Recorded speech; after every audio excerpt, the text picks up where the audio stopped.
EPAWA meteorologist Bobby Martins here with your outlook for the weekend, March 12th and 13th, 2022. The weekend video forecast is sponsored by Bozer Brewing Company in Easton. They are located at 1250 Simon Boulevard in Easton, very close to Lafayette College. They are not only purveyors of fine craft beer in the Lehigh Valley with a vast beer selection of from IPAs to ales to my favorite, the sours. They also have a fantastic menu selection, live entertainment, open mic nights, and trivia nights.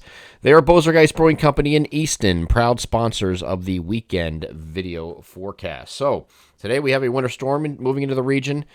Some areas will be getting that very early for that transition from rain to snow that we were talking about. And actually, you're going to have our transition in most areas from rain to sleet and then snow. But the sleet transition should not be taking too long, okay?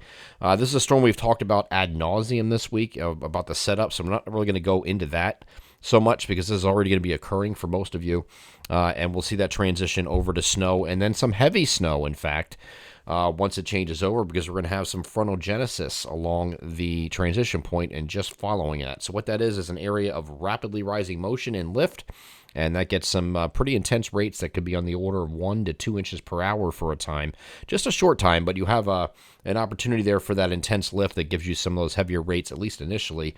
And the temperatures are going to be crashing at the same time. So you're going to have temperatures, this combination of the heavy snow and the temperatures dropping will allow it to stick on all surfaces, not just the grassy surfaces and elevated surfaces. This will be a road, paved surface accumulations as well. Okay, it might not be like immediate as soon as it starts snowing, but it won't take long before it starts covering the paved areas as well. So this system here is looking at the European model, and as a broad overview, see that rain changing over to snow, and it's going to take place from northwest to southeast across our region, and that moves away by generally mid to late afternoon and moves off the coast, and then that's it. Maybe a few lingering flurries after that point.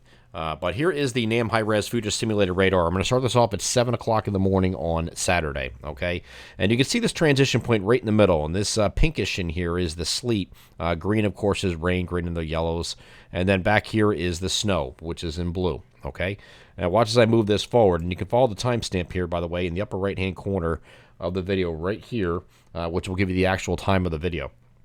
So we're going to move this forward, and this sleet area gets a little bit better defined, and then right behind it, you get these really dark blues here. The dark blues is the intense banding that will take place after the transition occurs. So it's going to, when it changes over to snow, it's going to be coming down, okay? And that's pretty much everywhere. Further east, you still have rain going on here at 9 o'clock, but you can see this moves off down to the shore points. It gets to, and gets to there by about noon or so, where it transitions to sleet. That sleet area will also widen with time. So in the interior, it wasn't really too big of a deal. Still got pretty moderate to heavy snow occurring back here in the interior. But then this changeover is going to occur all the way to the coast. And you're going to get some snow out of this all the way to the coast. Not a lot down to the coast because it's lighter at that point. There's no frontal genesis involved for these areas down to the shore point. So that's why you're not going to get as much there. But these areas in the interior here, with these dark blues, you're going to get hit pretty hard, and we think that there's going to be a wide area of 4 to 7 inches or greater. And then in the far northern areas, where it starts off here as snow from the get-go, you can end up with more than 7 inches, 7 to 10 we have up there. So, and actually, matter of fact, let me show you what the map looks like. I have it here somewhere. Where is it at? It is right there. Okay, there's the map. And I had to post this on social media yesterday after the website crashed around 5:15. We posted this at 4 o'clock on the Weather Alerts page, and then we had such an overwhelming response to this that it actually crashed to the server. So we have a hardware issue now we have to hopefully fix over the weekend and get that back up. But in the meantime, we have everything. We have, I still have avenues of forecasts. Obviously, YouTube is one of them. We can post on social media, very large social media following, so that's not an issue. We'll work on the website this weekend. IT's already on it. But here's what we have for the map. The gray areas here are coating to 2 inches. Again, you're going to get snow at the end, but it's going to be at the tail end, and you're not going to have heavier rates there. So coating to as much as 2 inches. 2 inches is going to be closest to the blue line here. And then this blue line going straight across I-95 is a 2 to 4 inch range. This dark blue is a 4 to 7 inch plus range, okay? A lot of these areas will get in the 4 to 7 inches, but because of that frontal genesis that I talk about, there could be some heavier banding that gets some areas maybe slightly over 7, not impossible.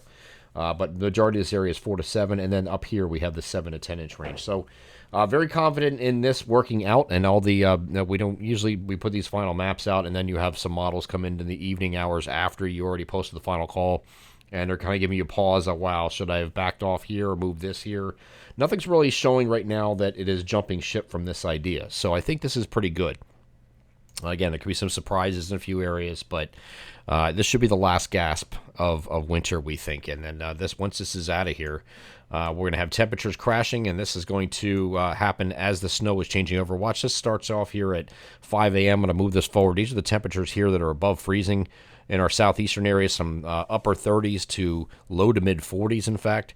But watch what happens as this cold air works in and just ushers this out. You get a rapid temperature drop here as this changeover to snow occurs, and then it piles up everywhere. Okay, and then you get in the teens overnight. But through the time that it is done snowing, which is right about here, you get temperatures here in the low to mid 20s. Okay, I mean, it's going to be pretty cold. So you start off a heavy wet snow, then you might transition into maybe a little bit more of a fluffier snow on top before it comes to an end, which is going to blow around a little bit because you have windy conditions coming in. With the transition, you'll have some gusty winds, not too bad, but then once you get in the afternoon, we pick up generally 15 to 25, some gusts 30 to 35. It's really the evening, during the evening hours until about 2 a.m. So like 6 p.m. to 2 a.m. is probably our worst window of wind. And in that time frame, you have some common 30 to 40 mile per hour gusts with some peak gusts that could reach 45 miles per hour during that time frame. Then we'll back down once we get past 2 a.m. heading into Saturday morning. Maybe a little breezy to start Saturday morning, but that's it. Okay. After that, we are cold remaining here on Sunday with temperatures not getting out of the 30s across the region. And we'll have partly cloudy skies on Sunday. Clouds will increase later in the day, maybe a stray flurry in a few spots.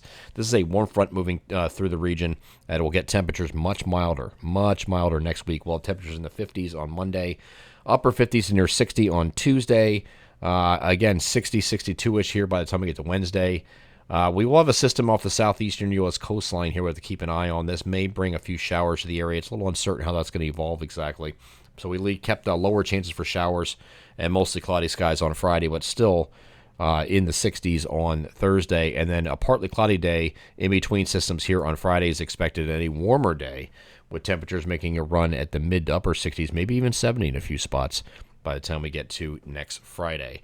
I'm EPAWA meteorologist Bobby Marchus. That is your outlook for the weekend, March 12th and 13th, 2022. Have a wonderful Saturday and Sunday.